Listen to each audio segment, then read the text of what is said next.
So the question today is, how often will a wife leave her husband for her affair partner, someone she's cheating on you with? How often does she actually leave your marriage and go to this person? That's what we're getting into today in this video. Hi, I'm Jeff Campbell from DivorcedParentsClub.com, and I'm on a mission to help people work through the challenges of divorce, separation both before the divorce, after the divorce, relationships with the ex, relationships with new people, affairs, issues that come up, and maybe even some parenting issues that we'll cover in future videos.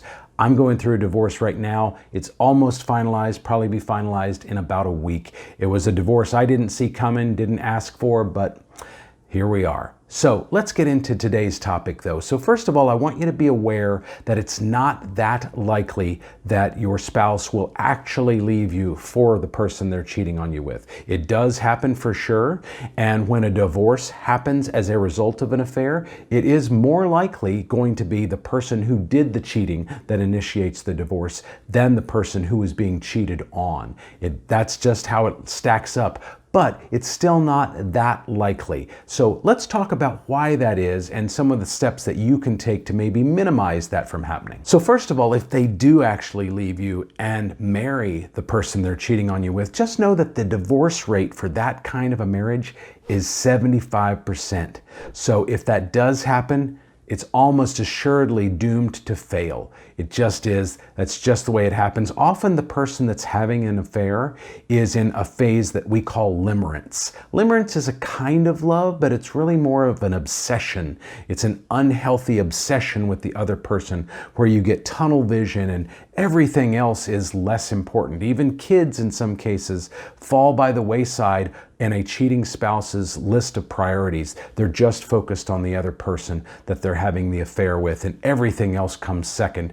And that limerence isn't, like I said, it's not really healthy and it's not sustainable. It always has a shelf life. And then when the feelings go away, they're left with feelings of guilt, remorse. Why did I give up all that I had for this? And it comes crashing down. Unfortunately, that can sometimes take up to 3 years, but it also can only last 3 months. And somewhere between, I'd say 6 to 18 months is probably more the average. So however long your wife has been having an affair, just know that there is likely a shelf life because they probably are in that type of love that we refer to as limerence. So how often do affairs happen? Well, sadly, they happen about 40% of the time. 4 in 10 marriages will experience one or more affairs. I sadly cheated on my wife about a decade ago. She's now in a relationship with somebody that she's known for years, and I don't know exactly how long their relationship's been going on for. Technically, it is cheating since we're still married, and I didn't know about it. I didn't give consent to it. I'm sure she sees it as well. We're separated. We're in the process of divorce. It's fine. And really it is. I don't really care that much, but legally and technically she is cheating. So and in prior relationships, I've been cheated on as well. So I kind of know both sides of the coin, sadly. I've had experience in both arenas. The good news is that upwards of 70%, sometimes some studies claim 75% of marriages can survive an affair. How do they do that? Well, first of all, there has to be some accountability and some ownership on the part of the person who's doing the cheating. They have to understand that what they're doing is wrong. They have to feel some level of remorse, and they have to have a desire to want to fix things. And oftentimes, and I know you don't want to hear this, but oftentimes an affair is actually a symptom of problems that were going on in your marriage before the affair began. In other words, both of you were doing things to take the marriage down, to destroy the marriage, to damage the marriage. Both of you were doing things like that, and then that pushed your wife, in this case, towards an affair. I'm not saying by any means that that justifies the affair. I know when I cheated on my wife in 2013, our marriage was almost sexless. She had been an alcoholic for a number of years, and there were some issues surrounding that, and she had recently gotten sober. And I should have been more supportive of her newfound sobriety because I just didn't really understand how much she was using alcohol as a crutch to numb the pain of her feelings from childhood traumas and things like that. I didn't really understand at the time. And so I wasn't as sympathetic as I probably should have been. But all I knew is that she was extremely defensive and easily agitated and was really raw emotionally. We weren't having sex, we weren't connecting. And on the multiple times when I asked her to go to therapy, to marriage counseling, she refused. And it was in that situation that somebody from work came up and expressed some interest, and I made a poor choice. And again, her behavior doesn't justify my behavior. There's no justification for cheating, and I do want you to be aware of that. I also, though, want you to be realistic about the fact that there were likely things that you and she were doing prior to the affair starting that opened the door to her being open to having an affair. So if your marriage is going to survive, you have to understand what those things are, you have to own those things, and you have to fix them. That's crucial if you want to get her to come back to you and for your marriage to survive, not only survive, but just to be better than ever. So how do affairs typically end? Well, obviously there's a few different ways they could go. She could divorce you and marry the affair partner, although that's not really that likely. She could continue the affair and you just deal with it. She could end the affair and actively want to rebuild your marriage, or she could just leave you and not go with the affair partner. Any of those things are possible. The most likely scenario, though, is that their affair is going to end, and it's probably going to end badly. What do I mean by that? Well, think about it from this standpoint. Affairs are built on lies and deception. They're dishonest by their very nature. Your wife, in this case, she knows that cheating is wrong. The person she's having the affair with almost assuredly knows that she's married, and they know that the affair is wrong, but they're doing it anyway. That's dishonest behavior. And so when you build a new relationship on a foundation of dishonesty and lies and deceit, it's like a house of cards. It's gonna come collapsing down, especially if they're in that limerence phase that I talked about earlier in the video, where they're almost like obsessively engaged with each other to the detriment of everything else in their lives. That has a shelf life. It's gonna come crashing down. It's gonna end badly. And if you want to save your marriage, that's good news for you. So I mentioned earlier that there was upwards of maybe a 75% success rate in marriages where there had been an affair. So why would a cheater stay married to you as opposed to leaving you and going to their affair partner? Well, kids are probably one of the #1 reasons that people stay together.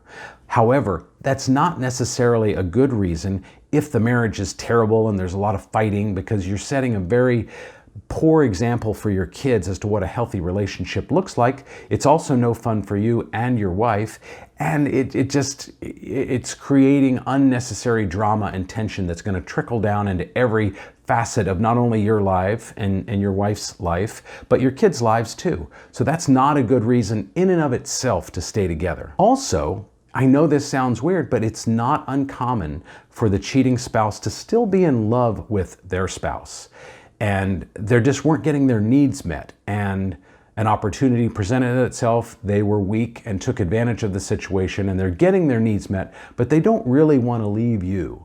They don't want to divorce you because they still love you, they still respect you, they still care about you. And I know that sounds weird and it's hard to understand. When I was cheating on my wife, my affair lasted about 2 months. Again, this was almost a decade ago. And I never stopped wanting to be married to my wife. I never stopped loving her, but my needs weren't being met, and she was not acknowledging the issues that we were facing, and I was weak. That's really what it comes down to.